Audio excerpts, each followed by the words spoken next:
When you think of the scariest movies ever made, The Exorcist is almost always at the top of the list. But what if I told you the most terrifying parts of that movie weren't just Hollywood fiction?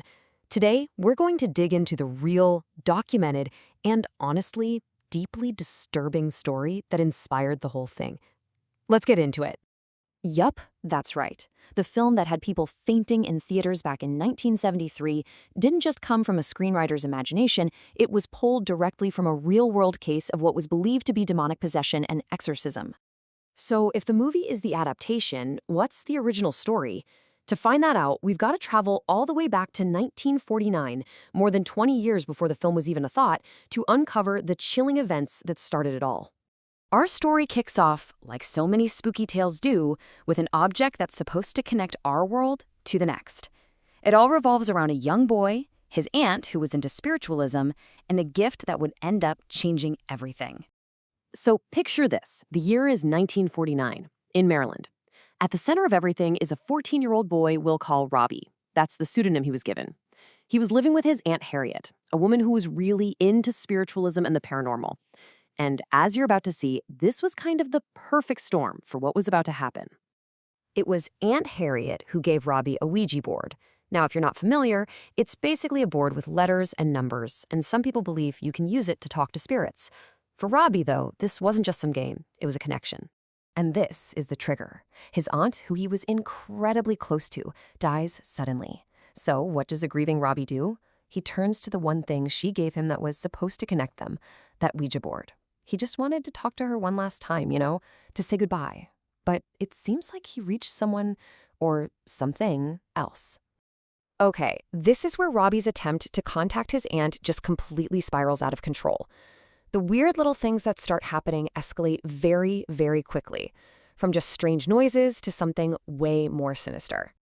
The horror didn't start with anything dramatic like head spinning. It was subtle. At first, it was just these scratching sounds, seeming to come from inside the walls. Then Robbie started hearing voices. Sometimes he thought it was his aunt. Other times it was a woman crying or laughing. His whole personality changed. He became angry and aggressive. And then, these mysterious scratches started showing up on his skin. Amidst all this chaos, a really specific and really creepy pattern started to emerge. Family members said that doors and windows all over the house would just suddenly slam shut, and it was always, always in a sequence of three. 3 loud bangs, and then just silence. It didn't feel random at all. It felt like a message. And then the terror went from auditory to visual. Robbie described his first major vision, and it was pure nightmare fuel. He saw this horrifying figure of a woman, but her face was rotting away with worms crawling all over it, and she was just laughing at him. The psychological torment was becoming unbearable. And the proof that Robbie was losing control just kept getting more and more disturbing. The family found him in what they described as a trance, eating the flesh from a dead cat. When they tried to stop him, he just snapped, screaming at them in this freakishly deep voice before collapsing. Yeah, this was way past strange noises now. Something awful was taking over.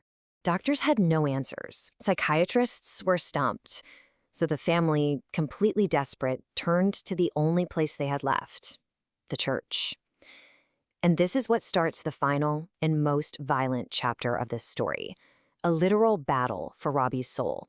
The second 2 priests walked into that house, the entity, or whatever it was, reacted with unbelievable violence. Robbie starts screaming insults, mocking their faith. They splash him with holy water, and witnesses say his eyes rolled back in his head, turning completely white. And then, the furniture in the room started lifting off the floor. During one of these rituals, as Robbie is just screaming in agony, his clothes were reportedly torn open as a symbol started to form on his chest, almost like it was being carved from the inside out. A big, bloody letter X appeared, and it terrified everyone in the room. Now, the priests did not think this mark was random.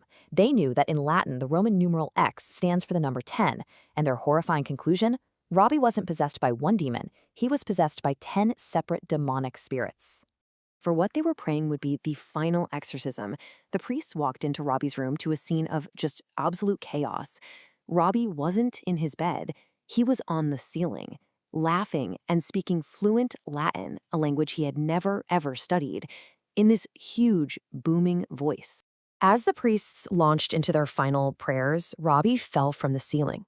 They had to tie him to the bed as his body just went into these insane convulsions.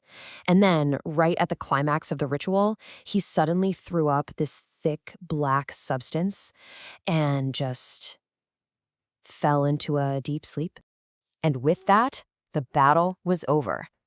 But what happens after something like that? What happens to the boy who was at the center of that terrifying storm?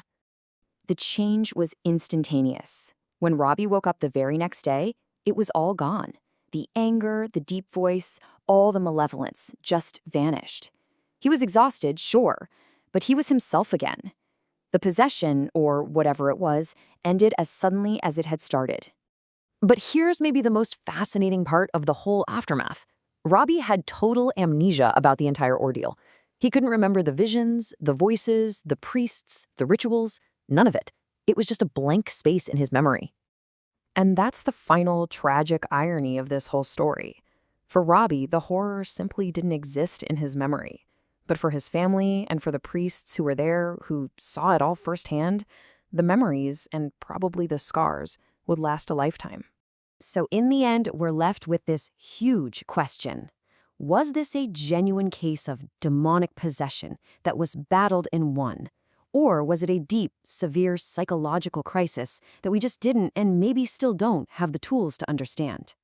The case might be closed, but the mystery is definitely still alive.